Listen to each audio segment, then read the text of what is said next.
According to an unofficial rule known as the 80/20 rule, only 20% of men are pursued romantically by 80% of women. When I was in high school and early college, women would just hang around sitting next to me in my classrooms or making themselves available while I was working back then. It was easy to be part of the top 20 desirable males. All you had to do was dress in a stylish way, look cute, work out, and not make a fool of yourself if you had a vehicle. If you can put yourself into that group of men, then you'll basically have women approaching you and hanging around waiting for you to ask them out. I saw that I had basically lost my rank in that 80/20 hierarchy when I finally went my own way. I realized that if I was to bodybuild again and work on my image, it would take away valuable time from the things that I was actually wanting to do in my own life with regard to personal development. On top of that, pursuing a long-term relationship was out of the question, so I had to find another way to use my time. I decided to pursue a career in writing. I have found the 80/20 rule is nothing more than the male competition to have access to females to reproduce.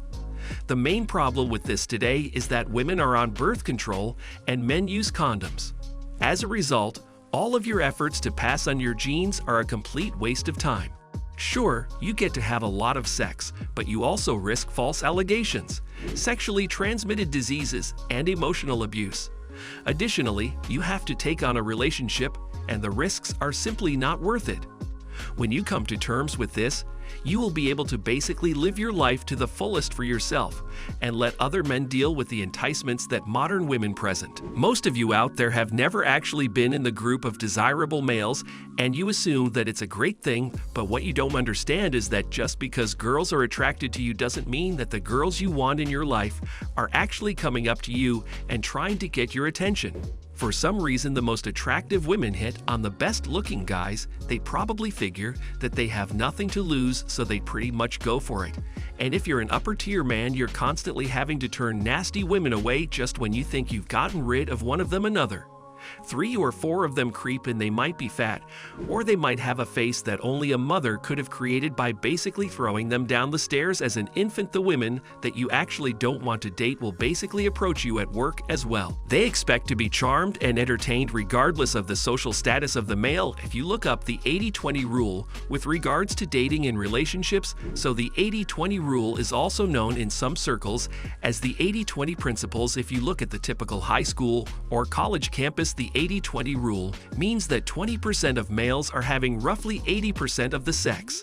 This rule comes from something known as the Pareto principle. This is the idea that 20 of the causes create 80 of the effects, so this leads to a society where 20 of the males are supposedly happy because they're constantly getting laid, but the main issue is that to have a sustainable civilization over a long period of time, you need the majority of males in that society to get constantly laid, which creates a situation where the men are in each other's throats trying to get female attention and sex. They are in effect no longer competing with one another.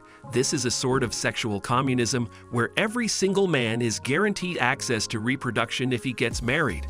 Before civilization, it was only roughly 20% of men that were basically getting the majority of the women, so by throwing the marriage contract out the window, as well as the social contract with it, we'd effectively gone back to a pre-civilization.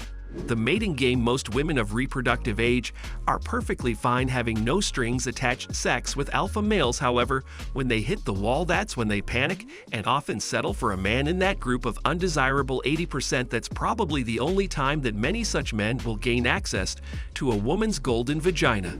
It's kind of scary because as those women leave college and enter their tumultuous 20s, they will take those habits with them and still only chase the alpha males. At first, they will create a lot of bitter and angry men in our society, but eventually, those men, most of whom are true forced loneliness types of guys, will accept their fate and live life for themselves. However, that will mean the birth rates will continue to decline and civilization will eventually destabilize unless, of course, we come up with some new technological solutions, because most women will never choose to naturally pair up with a man on their own level in a state of nature before either agriculture or industrialization. Having the majority of women mate with the highest quality males ensure the survival of our species. A wife For every man that once served us well to get men to trade off their labor in the fields, as well as factories for a golden vagina, but in the service economy it stops being important in the service economy. Women's animal spirits are free to run wild, and the best way to motivate women to serve coffee and work as teachers was basically to give them a carrot of the alpha male right. They're in front of them, but soon enough automation will take away the service jobs as well, so societies will have to find a better way to motivate people for whatever sexual reality is yet to come, no pun intended.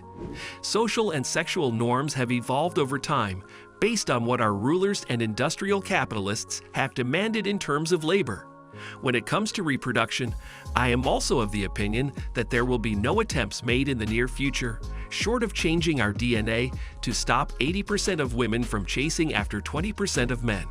The fact that women make up the majority of voters ensures that laws will almost always be written in a way that benefits women.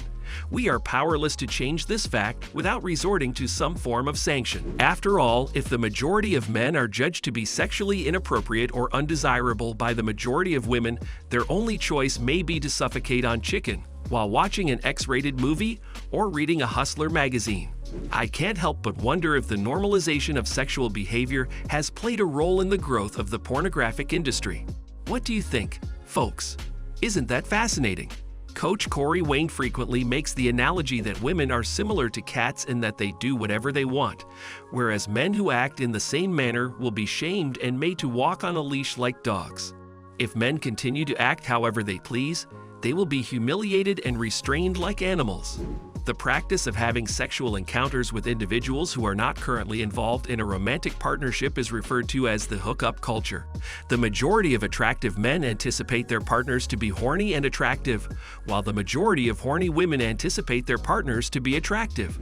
The most significant losers in this scenario are the males who, over the course of the last few decades, have been largely shut out of the sexual labor market. At this point, it's a race between automation and the genuine feeling of isolation that comes from being a man. In the event that technology can replace these men and make them obsolete, what are they supposed to do with their lives? In theory, lowering women's standards would also make everyone happier. But unfortunately, this is just a pipe dream, and more likely the reality is that sexual androids and other male sexual outlets will keep men sedated once the job losses begin to mount due to automation, and women, on the other hand, will still seek out male attention. But it'll be hard to find because most men won't deal with women when a robot doesn't nag now. As it is, the 80/20 rule is skewed against women, but that might alter in time. It's already happening in Japan, where host bars and male hosts get compensated for their services, and it's just going to get worse because of this. Men who are willing to date women may be in limited supply as a result. Unpaid attention and resources for women will be in short supply as well, which could lead to an even bigger lack of men. Males that can give women unpaid attention and resources are known as orbiters.